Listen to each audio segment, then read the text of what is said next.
आज Ghasipura fire station तरफ गोटे सचेतनता शिविर कराई जो थे कि यही घसीपुरा ब्लॉक पीएस मेंबर एवं सरपंच एवं बहुत बुद्धिजीवी माने उपस्थित थिले एवं यही सचेतनता शिविर रे आमे लोक मानक सहित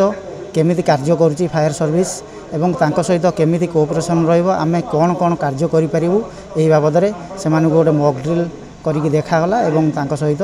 समस्त प्रकार सबू इक्विपमेंट रो टेस्ट करिक मध्य आमे कोन काम करछु से बाबद रे आमे देखैलु। गुल्लू पट्टनायक समाजसेवी घसीपुरा आज गोटे भल पवित्र दिन में घसीपुरा अग्निशम सेवा विभाग तरफ मॉक ड्रिल करा जाइथिला। यह गोटे सचेतन वार्ता बहन करिथिला।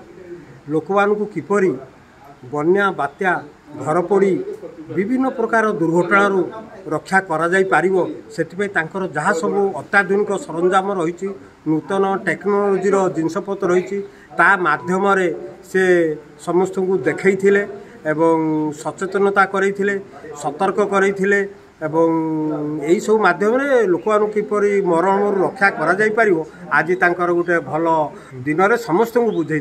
जहाँ समस्त को धन्यवाद। घसीपुरा अग्निशम केन्द्र assistant station officer Sukanta Kumar Nath आमर आज मुख्य उद्देश्य थिला घसीपुरा अग्निशम केन्द्र में प्रत्येक पंचायत ब्लॉक समस्त को किमिति मुख्यमंत्री को एठिकी डकाई लोक मानकु सचेतन करिवु आमर कोन कोन आसेचरी अछि लोक मानकु आमे किभଳି भाबरे सहयोग करिवु लोक मानकु जीवन और धन संपत्ति किभଳି भाबरे ताको उद्धार करिवु आमर मुख्य उद्देश्य थिला जहाँ आज आम पाखरे आसीना समस्त पुलिस आमको साहाय्य करथिले आमे